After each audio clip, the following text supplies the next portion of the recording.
Every bridge we come to, we have a choice over whether to cross it unless there's a toll.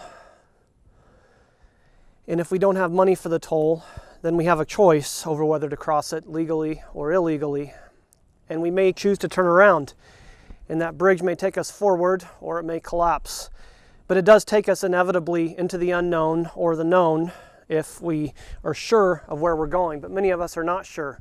If there's one word I would like for you to remember, it's that idea of setting a path. That one word, setting a path.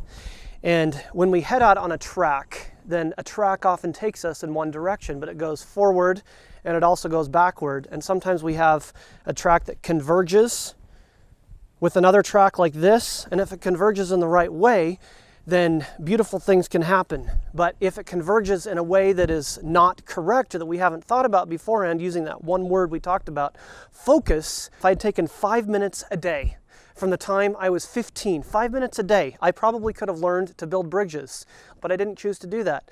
There are others who chose to build tracks, like literally train tracks, going out from the east to the west, that whole idea of manifest destiny where we head somewhere. We look at the idea of a hyperloop, these super speed tunnels that can move people from point A to point B very quickly, and we think, wow, that would be so cool. But what if we allowed our minds to say, instead of focusing on simply creating a hyperloop, why not something better? When we think of the best, it's easy to get hung up on, this is the best. But what if every time we think of the best, we think, there's something better? So instead of thinking of the Hyperloop, for example, that will someday be reality, why not push ourselves to think of the Hyperloop-ist? Indiana Jones, there's a point in not the Temple of Doom, but a different film where he goes to step off the cliff and he has to step out on faith, not knowing whether he's going to land on something or not. And he knows that if there's nothing there, then he will actually fall to his death. And I don't want to give away the ending at all, but there is something there, and so he doesn't fall to his death. And I hope I haven't ruined the movie for you. Again, it's not the Temple of Doom. And I also think of Star Trek, The Wrath of Khan, and I wonder, has Leonard Cohen ever watched The Wrath of Khan or any Star Trek movies at all? I don't know. And me spending time wondering about what Leonard Cohen watches in his free time is not something that I know. And I think it's that curiosity of wondering what other people are doing and occasionally being willing to peek over the fence or even to take a drone high up into the air to peer into other people's worlds to let them know we care by saying, I can see the track you're going on, or I can imagine the track you're going on, but I want to actually get a little bit closer and see without you knowing that you can see me seeing you. And there are a lot of questions that come along with that, but a lot of it is just knowing that I care enough to look at you without you knowing that I'm looking at you, watching you. And that's why I think the human experience and the way we connect with one another is such a powerful thing. I'm thinking about this in one compartment of my brain, but I've saved another portion to just be thinking about you and you and you here in this part, and then I'm wondering about Leonard Cohen and which Star Trek film he's watching in another.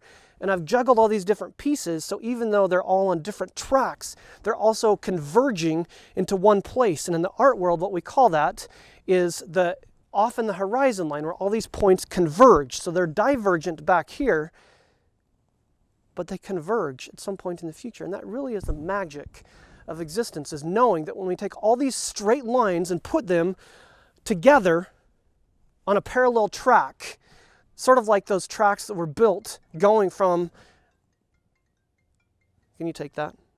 Am I willing to put my foot down over that cliff, even though I don't know if there's actually a cliff there? Is there a track going down the cliff?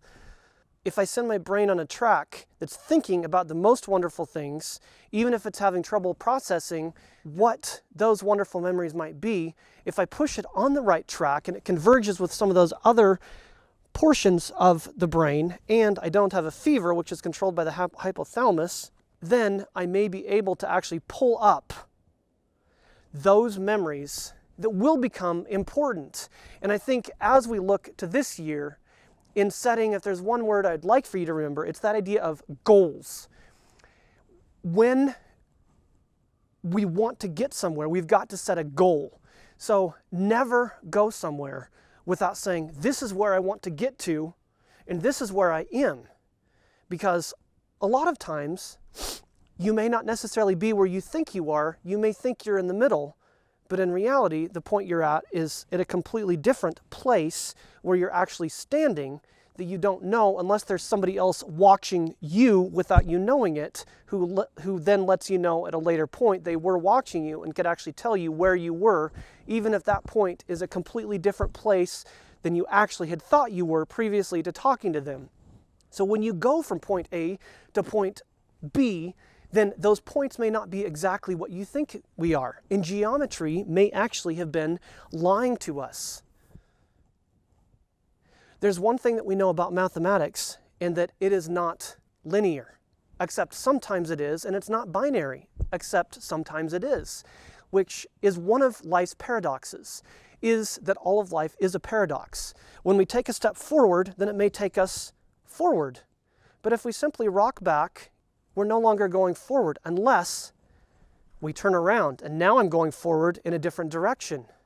If we can look inside our brains, where everything is nicely and neatly ordered, exactly where it should go, this perfectly functioning machine, and we can actually rearrange, not physically rearrange, because that could be damaging, but rearrange those parts in our brain that process things and force ourselves to process things in a little bit differently, because what we want is to try to set a track where we're repeating. Where are you going? Why are you leaving? No, it's been like 30 seconds. Come back. Where are you going? And as I was saying, we do come to a point where people leave you.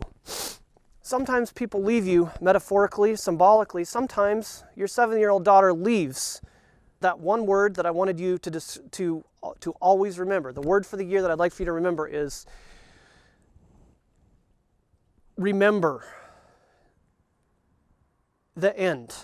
If you look at the end, then imagine that there's a little person half your size, or even 1/11th your size, who's there at the end. And recognize that if they're looking to where you're at, then I am the end. I am the end, and they are the beginning. So if we walk towards one another and we meet halfway, we have actually begun to mess around with time. I'm not saying that by simply looking at that person 1/11th my size over off in the distance and choosing to meet them halfway, that we will actually be this much closer to actual time travel, but simply taking the step towards another human being, willing to shake their hand, or depending on cultural customs, greet them in a way that's appropriate to wherever they're at. Also remembering they're 1/11th my size, then it's a way of connecting with another human. And I think if there is one thing, just in one word, to remember about the world this year that would do so much good to just think about and remember, it's that idea of empathy. I'm reaching out my hand, not with a fist, not with a aggressive finger, but I'm reaching it out in love, although this also is a martial arts move that I've seen before. But I'm reaching out my hand, my right hand. My right hand is a gesture. And a lot of times, gestures can be more important than actions or even words. I can only look at my own track ahead, even though it's not something I can look at, it's something I can imagine, and it is something that I cannot even imagine. What is my track ahead? And it would be a terrible thing if I could actually see that track stretching out over those metaphorical waters and crevices and mountains and valleys. If I could actually see the track that my life was going on, that would be an awful thing, wouldn't it? I wish I could, but I'm glad that I can't. Because if I could, then I would know the things to avoid. And if I knew the things to avoid, then life would be a lot better because I wouldn't end up making a lot of the mistakes that I do now. But at the same time, the mistakes that I make now are what offer us the human experience. They offer the chance to meet another person halfway and to say, I've made a mistake too. And I know you've made a mistake. And we can walk hand in hand together unless they don't like to hold hands. You might hug.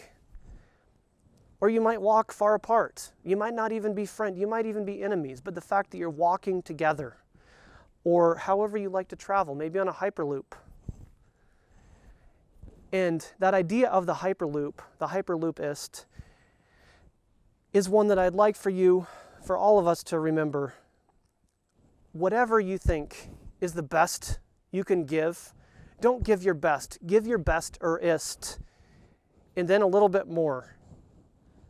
And together we will march forward or backward or whatever way, together or separately, and we will be moving together.